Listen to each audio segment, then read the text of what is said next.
할렐루야. 삶의 자리에서 감사함으로 하나님께 예배드리는 모든 믿음의 심령 위에 우리와 함께 하시는 성령 하나님의 은총이 충만하기를 축복합니다. 오늘 사도행전 11장은 우리가 지난 부활의 절기에 함께 보았던 10장의 이방인 백부장 고넬료의 집안이 죄 사함을 받은 그 구원의 사건에 이은 본문의 말씀입니다. 십자가 부활의 복음을 전해들은 고넬료 가정에 회개와 회심의 역사가 일어났습니다. 성령이 말씀을 듣는 모든 사람에게 임하였고 그들에게도 방언의 역사가 일어났죠. 고넬료와 그의 집안 사람들은 회개하여서 예수 그리스도의 이름으로 세례를 받았습니다. 그리고 고넬료는 더 많은 진리의 말씀을 듣고자 하는 그러한 열정으로 베드로에게 더 머물러 줄 것을 간청했죠. 베드로가 고넬료의 간청에 얼마나 더 머물렀는지는 알 수 없습니다. 하지만 베드로가 가이사랴의 고넬료 집에 머물러 있는 동안 유대 지방에 있는 사도들과 형제들에게 이방인들도 하나님의 말씀을 받았다라는 소식이 전해졌습니다. 이때까지만 해도 복음은 예루살렘과 유대와 사마리아와 땅끝까지 이르러야 했지만 유대 지역에만 머물러 있었습니다. 유대 지역에서 유대인들에게만 복음을 증거하고 있던 사도들과 형제들에게 이방인들도 하나님의 말씀을 받았다라는 그 소식은 놀라운 일이었죠.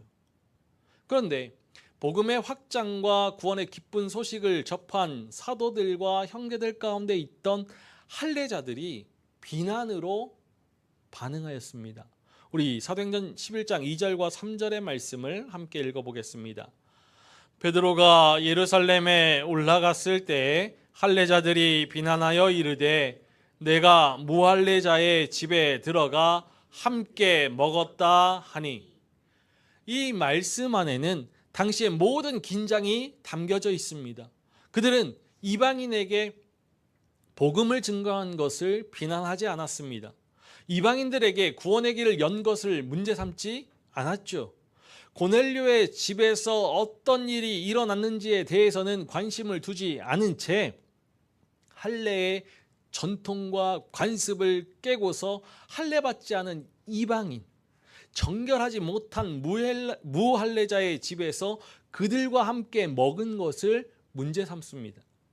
유대인인 베드로가 이방인인 고넬료의 집에서 머물렀다라는 것, 이것은 고넬료와 함께 먹고 마시며 함께 교제했다라는 것을 뜻하죠. 할례자들은 이것을 빌미 삼아서 베드로를 비난하면서 공격했습니다. 베드로가 고넬료의 집안에 복음을 전하면서 함께 식사한 일, 이것은 단순한 사건이 아닙니다. 당시 유대 사회에서 이방인과 함께 식탁을 나눈다는 것, 그것은 단순한 문화적인 소통을 넘어서서 하나님의 선민으로서의 정결함을 더럽히는 영적 배교 행위로 여겼습니다.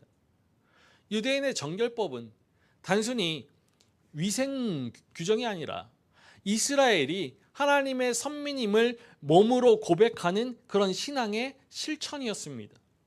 무할례자, 즉 이방인의 집에서 먹는다라는 것은 곧 그 경계를 허무는 행위였죠. 유대인들에게 이방인은 개와 같았고 심판의 땔감에 불과했기 때문입니다. 유대인들은 지금 로마 제국의 그 지배 아래 있었지만 그들의 정체성은 더욱더 강하게 결집되어 있었습니다. 제국의 핍박과 위협 속에서 유대인과 이방인의 그런 경계는 더욱 선명해졌고, 그 경계가 흔들리는 것은 공동체 전체를 위협하는 것으로 여겼던 것이죠. 지금 베드로를 비난하는 할례자들이 누굽니까? 하나님의 말씀이 점점 왕성하여졌고 십자가 부활의 복음을 영접하는 사람들이 늘어나기 시작했습니다. 그 가운데에 허다한 제사장의 무리 바리새인도 있었습니다. 바리새인은 율법을 지키는 일에 앞장서서 자신들의 거룩함을 자랑하였던 사람들입니다. 그러니까 할례자들은 유대인 가운데 바리새인이고 이전에는 유대교회에 있다가 지금은 예수 그리스도를 믿고 교회 공동체에 편입된 그리스도인들입니다. 그러나 그들은 할례의 중요성을 지속적으로 강조하였기 때문에 할례자들이라는 그 명칭으로 그룹을 형성하고 있었죠. 그런 그들이 자신들은 할례를 받았다라는 이유로 무할례자인 이방인을 경멸하면서 부정한 이들과 식사를 나눈 베드로를 비난하고 있는 것입니다. 그들은 할례 하나로 부정과 정결을 구별하고 자신들은 거룩을 지키는 사람으로 종교적으로 우월한 사람으로 자부하였습니다. 그들은 예수 그리스도를 믿고서 세례를 받아 죄 사함을 받았으면서도 전통과 관습을 지키는 것으로 자기의 의를 삼는 율법주의적인 공로주의적인 그런 신앙을 버리지 못하였죠. 바리새주의적 사고를 버리지 못한 것입니다. 믿음으로 구원받았는데 구원에 있어서 민족이라는 조건이 할례라는 의식이 구원의 결정적인 기준이라고 생각하였습니다. 그래서 무할례자인 이방인을 구원의 대상으로 여기지 못하고 경멸하였죠. 그리고 사마리아와 땅끝까지 이르러 복음이 증거되는 하나님의 뜻을 이루고 있는 베드로를 비난하였습니다. 여전히 내려놓지 못하는 선민의식과 율법주의적인 사고로 이방인과 유대인을 구별하면서 자신들의 우월함을 뽐내는 어리석음을 범하고 있는 것입니다. 이 같은 생각은 유대인과 이방인의 그 구별을 넘어서서 세상을 구원하시고자 하는 하나님의 뜻을 이해하는 데 걸림돌이 되고 있죠. 할례자들은 하나님의 구원을 유대인의 문화와 민족이라는 그 경계 안에 가두려 했습니다. 이때 베드로는 고넬료의 집에 가서 말씀을 전하고 식탁 교제를 나눈 이유에 대해서 차근차근 설명하였습니다. 환상 중에 내려온 부정한 짐승들을 일어나 잡아 먹으라 하셨는데 베드로는 주님, 그럴 수 없나이다 라고 답하였죠.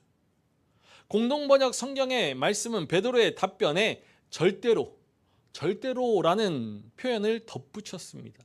이 절대로는 자신이 평생 지켜온 그러한 신앙의 정체성을 포기할 수 없다라는 고집입니다. 절대로 안 된다라는 것은 율법과 전통을 넘어서는 그러한 믿음 그 자체였죠. 그런데 하나님이 깨끗하게 하신 것을 내가 속되다고 하지 말라라고 하신 하늘의 음성이 들려왔습니다. 이 말씀은 율법에 따른 그런 구분과 경계가 성령의 새 시대에서는 무너져야 할 담이라는 사실을 선포하신 것입니다. 베드로는 예수님의 수제자였지만 동시에 십자가 앞에서 예수님을 모른다라고 3번 부인하였습니다. 이미 자신의 한계를 알고 있죠. 그 베드로에게 하나님은 욥바에서 3번이나 반복하여서 환상을 보여주셨습니다.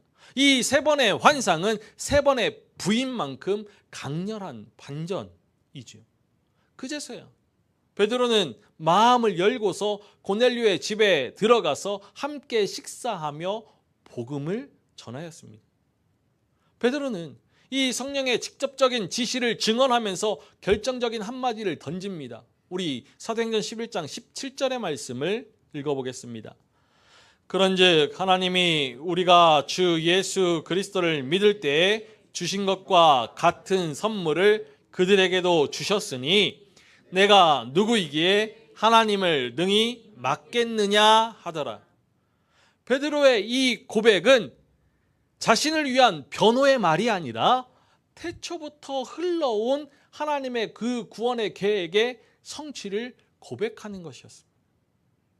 오늘 우리가 함께 보아야 할 구약과 복음서의 본문이 이 사실을 강력하게 뒷받침하고 있죠.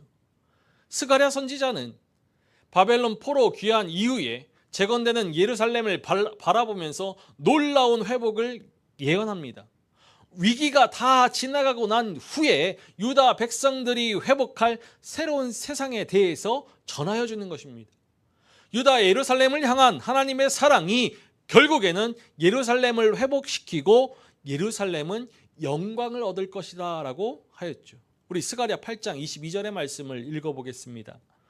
많은 백성과 강대한 나라들이 예루살렘으로 와서 만군의 여호와를 찾고 여호와께 은혜를 구하리라. 이 말씀은 이스라엘 민족 중심의 회복이 아니라 온 열방이 하나님께 나아오는 구원의 보편성에 대해서 선언하고 있습니다. 우리 스가랴 8장 23절의 말씀을 읽어보겠습니다. 만군의 여호와가 이와 같이 말하노라. 그 날에는 말이 다른 이방 백성 10명이 유다 사람 하나의 옷자락을 잡을 것이라. 곧 잡고 말하기를 하나님이 너희와 함께 하심을 들었나니 우리가 너희와 함께 가려 하노라 하리라 하시니라. 고통의 시대를 기념하였던 예루살렘의 금식이 변하여서 기쁨의 절기가 될 때 말이 다른 이방 백성 10명이 유대 사람 하나의 옷자락을 잡고 말하기를 하나님이 너희와 함께 하심을 들었나니 우리가 너희와 함께 가려 하노라 라고 할 것이다 라고 선포하고 있죠.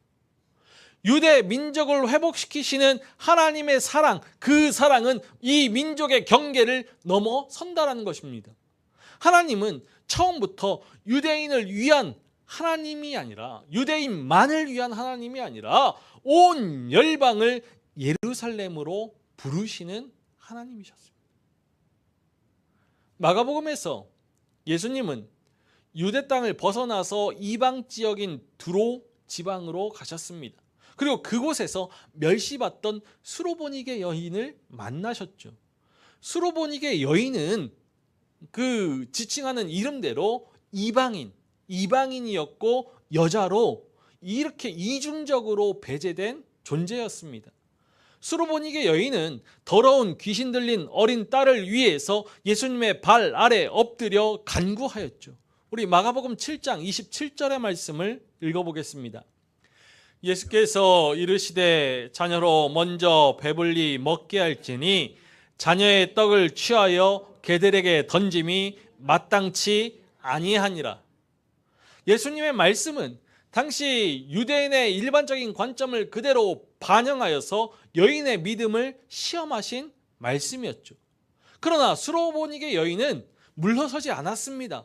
우리 마가복음 7장 28절의 말씀을 읽어보겠습니다. 여자가 대답하여 이르되 주여 올소이다마는 상 아래 개들도 아이들이 먹던 부스러기를 먹나이다.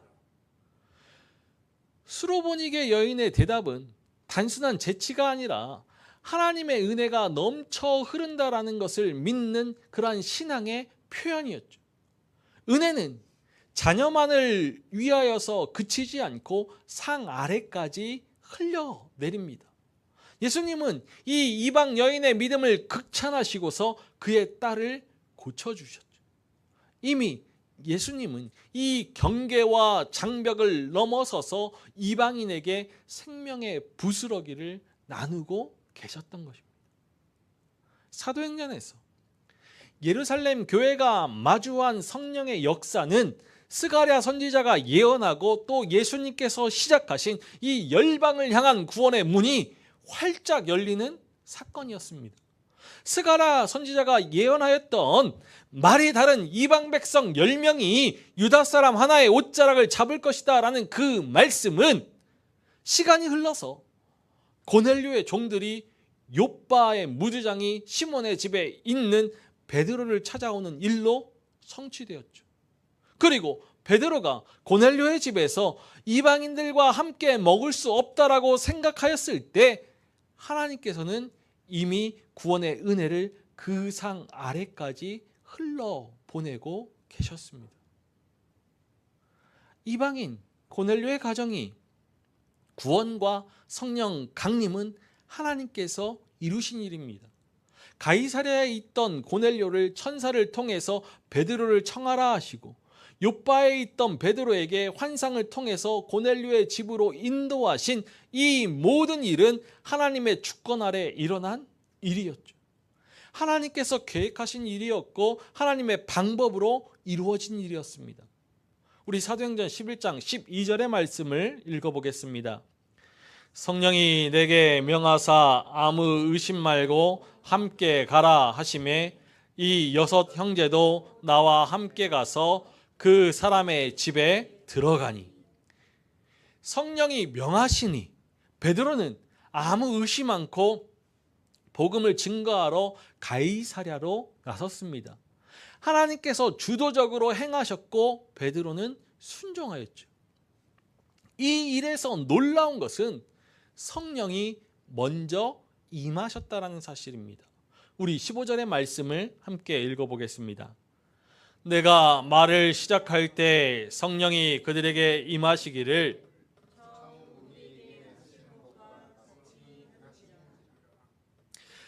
구원받을 말씀을 기다리고 있던 고넬료와 그의 집안 사람들에게 베드로가 십자가 부활의 복음을 증거하였습니다.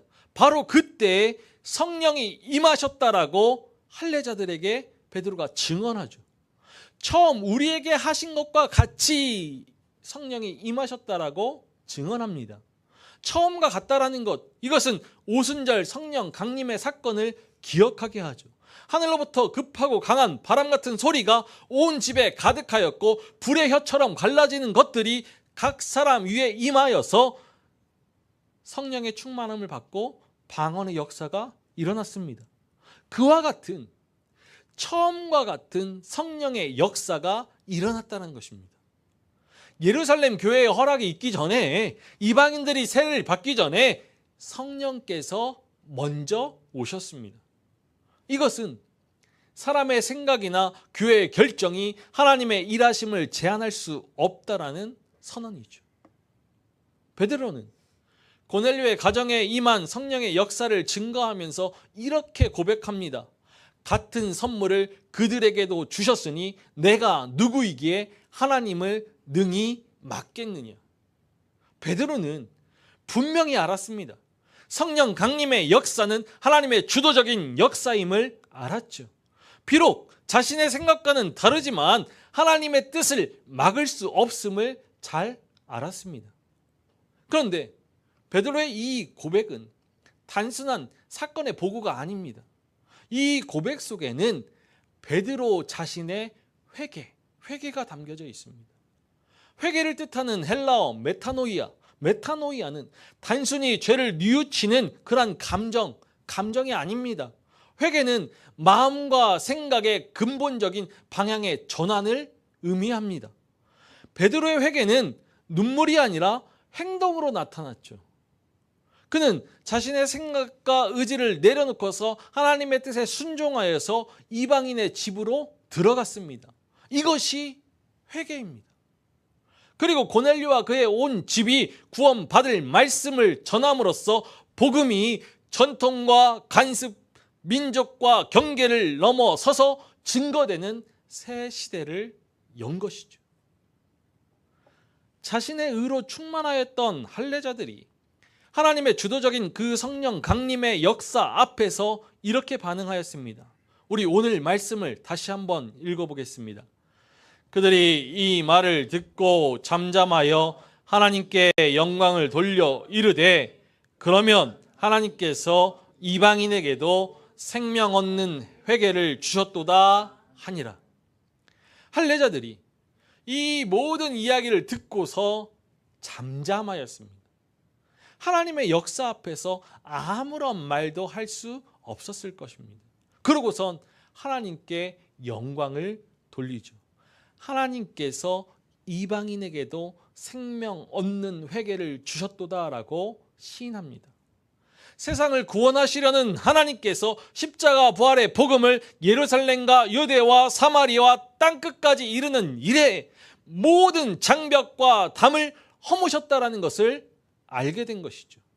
유대인이라는 그 민족적인 한계를 넘어서서 세상 모든 민족이 같은 선물 성령을 받아 영원한 생명을 얻을 수 있는 회개의 길이 열렸다라는 것을 바라보게 된 것입니다.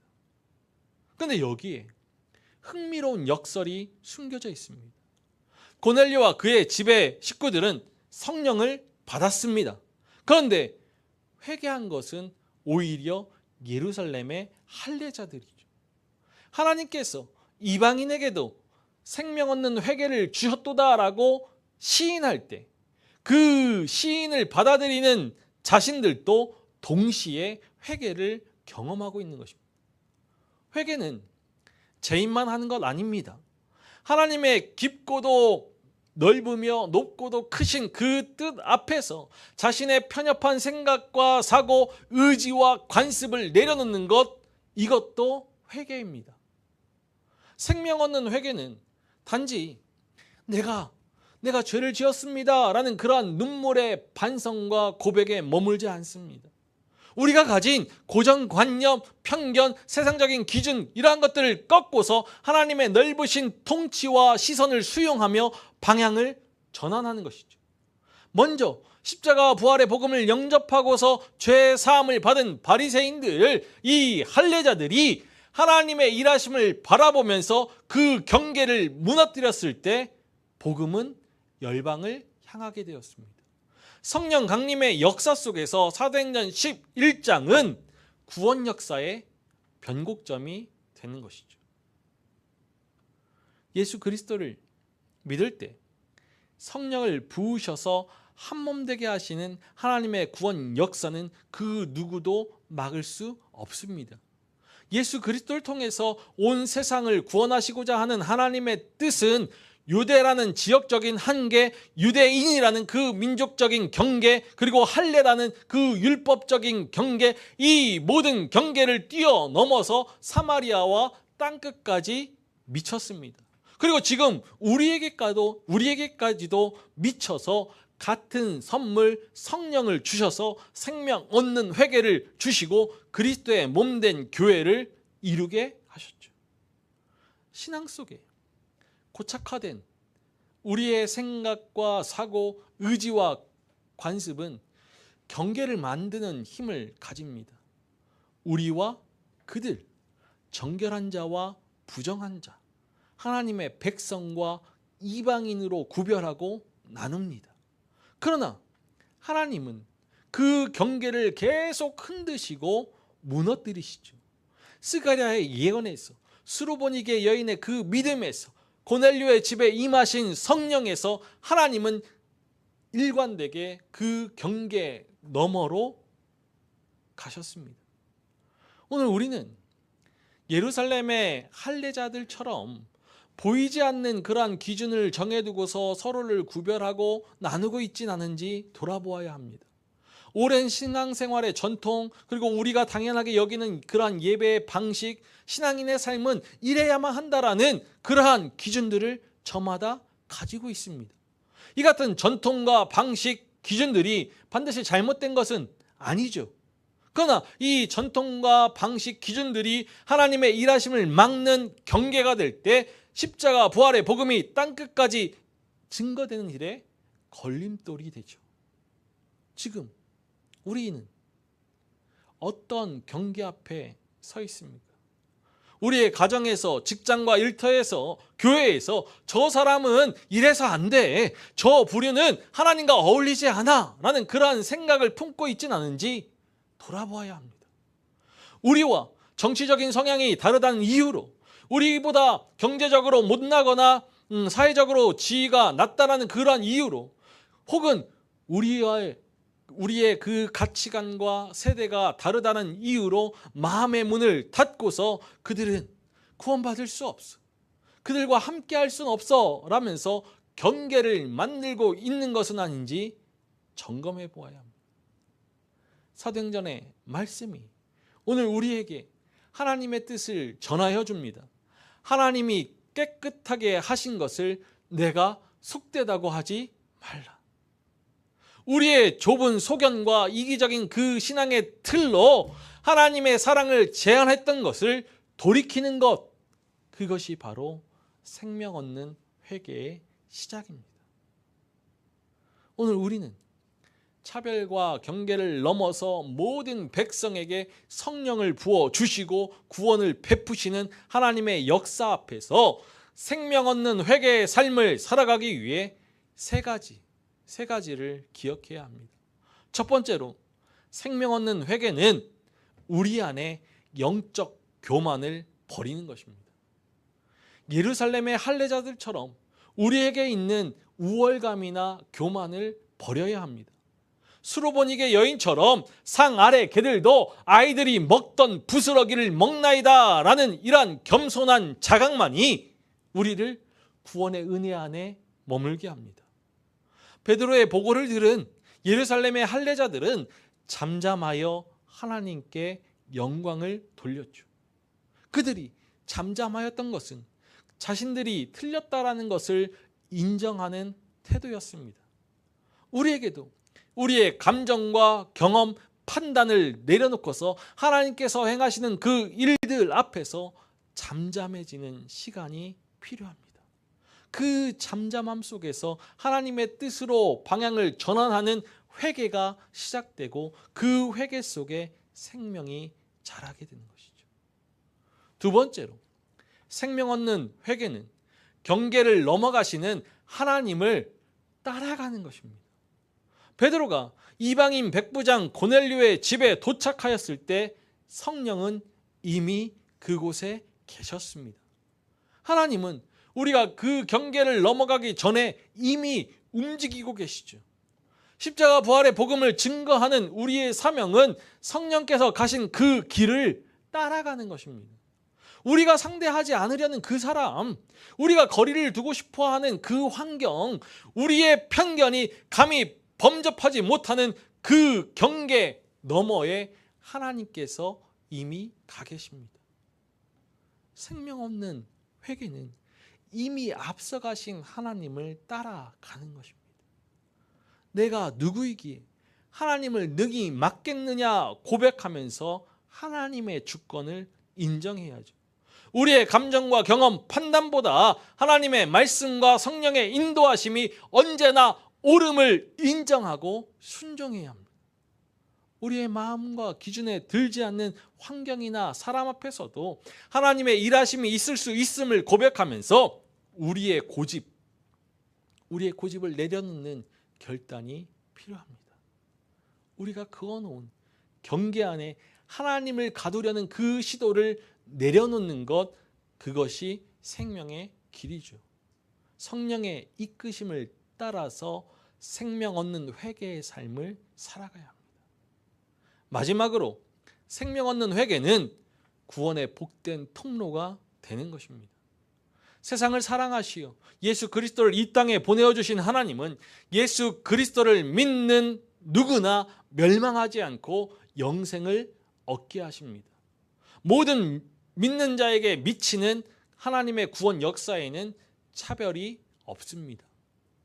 생명에 이르는 길에 차별이 없음을 기억하고서 내가 누구이기에 하나님을 능히 맡겠느냐 고백하였던 베드로와 같이 하나님의 주권을 인정하며 하나님께서 사용하실 구원의 도구가 되어야 합니다. 예수 그리스도께서 구원의 주 되심을 믿음의 삶으로 선포하고 같은 선물 성령을 주셔서 생명 얻는 회개를 주시는 십자가 부활의 복음을 증거해야 합니다. 이렇게 우리가 모든 믿는 자에게 구원을 주시는 하나님의 구원의 복된 통로가 되어야 하는 것이죠. 오늘 우리는 사도행전의 말씀을 통해서 하나님의 일하심이 우리의 경계를 훨씬 넘어서는 것을 보게 되었습니다. 스가랴 선지자는 열방이 하나님께 나아올 것을 예언하였고, 수로보니게 여인은 그 경계 너머의 은혜를 믿음으로 붙잡았으며, 베드로와 예루살렘의 할례자들은 그 은혜 앞에서 회개하고 변화되었습니다. 예루살렘 교회가 그 경계를 허물고 이방인에게도 생명 얻는 회개를 주셨음을 받아들였을 때 복음은 예루살렘을 넘어서 유대와 사마리아 땅끝까지 뻗어 나갈 수 있게 된 것이죠. 생명 얻는 회개는 거창하지 않습니다. 생명 얻는 회개는 우리 안에 영적 교만을 버리고 경계를 넘어가시는 하나님을 따라가면서 구원의 복된 통로가 되는 것입니다. 성령의 충만한 임재 속에서 하나님의 편에 선 선지자로 생명 얻는 회개의 삶을 살아갈 때 그 믿음의 삶에 생명 얻는 회개의 역사가 일어나고 모든 육체에게 성령을 부어주시는 하나님의 역사를 바라보게 될 것입니다. 사랑하는 믿음의 가족 여러분 모두가 생명 얻는 회개의 삶으로 생명 얻는 회개의 역사를 일으키는 하나님의 편에 선 선지자가 되기를 주님의 이름으로 간절히 축원합니다.